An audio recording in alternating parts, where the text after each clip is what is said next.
Hey guys, it's Brigitte with San Diego Seed Company, and today I want to talk about basil. We all grow it, we all love it, but how can you get your basil plants to last even longer when the summers start to get long and warm? Well, we all know the #1 secret is you want to pinch the flowers. Does that really work? It does, and I'll show you why. So right here you'll see this stem was where it was shooting off a flower, like these guys up here.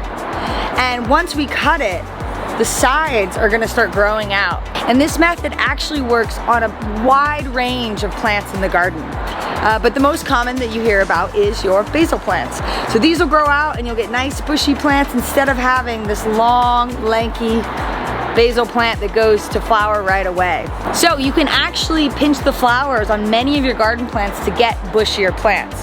Of course, you're not gonna wanna pinch the flowers off, say your tomatoes or your eggplants, because then you're not gonna get tomatoes or eggplants. But for things like basil and your herbs, you cut the flowers off and it will give you a bushier plant, which means you will get more foliage and more basil.